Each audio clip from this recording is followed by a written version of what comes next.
Hey, what's up guys? This is a continuation of the video I recorded before about Black Frieza and what it means. I noticed that there were some things that I didn't include in that video that I really wanted to talk about. So first things first, I want to give full credit to Derek Padula for this image here and this information. If you really take this into consideration, what he's breaking down here, it makes a lot of sense, because in every instance of characters going into the time chamber, yes, they do come out stronger, but they also come out with some sort of revelation. And that is why it is so important narratively that Toriyama and Toyotaro chose to have Frieza train in the time chamber specifically. Now, as Derek explains here, and I would highly encourage you to go check out Derek Padula.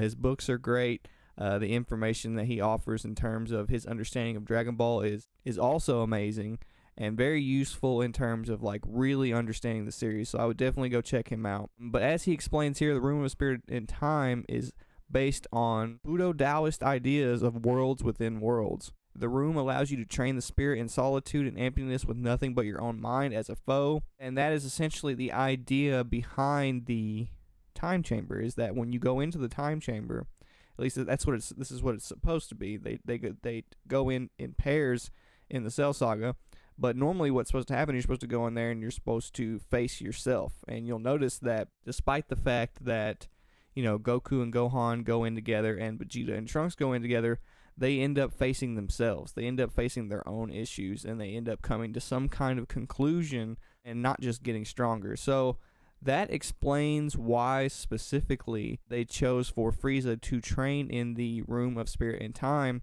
rather than just, you know, any other way they could have went about him training. Not to mention the benefit of training 10 years. And to me, I think the whole idea of Frieza training for 10 years is just, I think that is just how long it took for him to have some sort of mental breakthrough. I think it actually took him 10 years to come to some grand conclusion. And the way that they've built up Frieza's character development has been very, very interesting. One thing I was looking back at and noticed is the interaction between Frieza and Frost. Now, in the past, anytime something has went wrong with Frieza and his plans, it is due to the fact that he has had faith or trust in his minions, and they really play on that with Frieza versus Frost.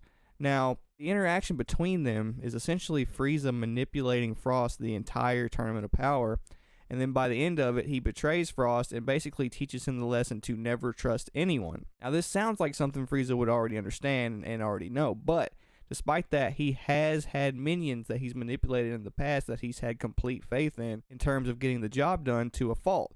A great example of this is Zarbon. Zarbon, you know, he gave Zarbon every chance he could to get the job done, and he failed. Most of his minions, failed, and it cost him his use of the Dragon Balls.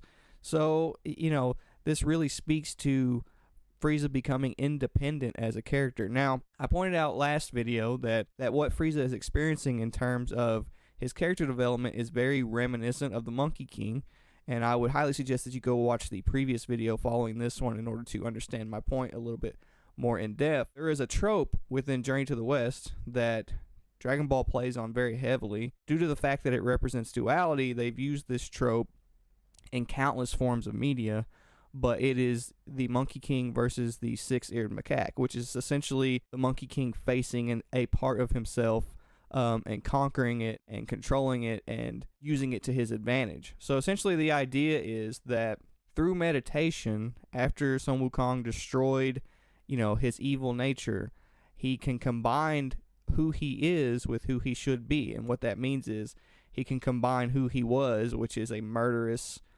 beast, with who he is becoming, which was a devout Buddhist monk.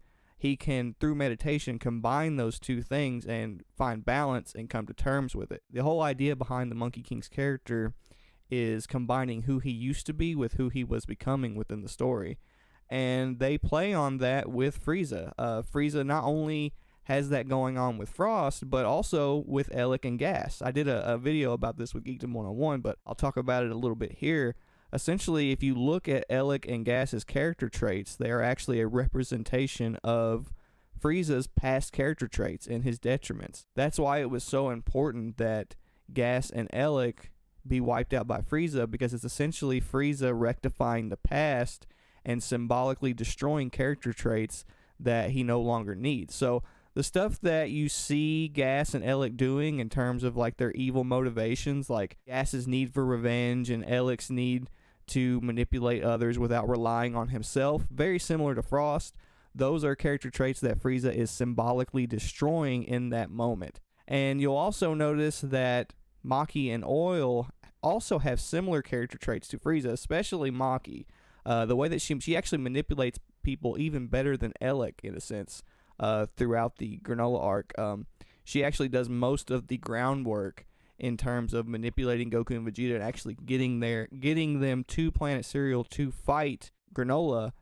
She did most of the groundwork for that. So all four of those characters, the Heaters, are actually references to different parts of Frieza's personality, and the parts that he keeps, Maki and Oil, are a representation of, and the parts that he destroys, Gas and Elec, are a representation of. So the way that they have implemented Frieza's character development, and again, very, very reminiscent of the Monkey King. And I find this very interesting because Frieza is based on a character who enslaved the Monkey King's people and was viciously killed by the Monkey King due to the fact that he was so angry that his people had been mistreated while he was gone. It is a representation of this character, and the idea that Toriyama is choosing to put him through the same character development as the Monkey King, but doing his own twist on it, is very interesting. Now, he isn't the only character that he does this with. That's what's very interesting about this entire topic.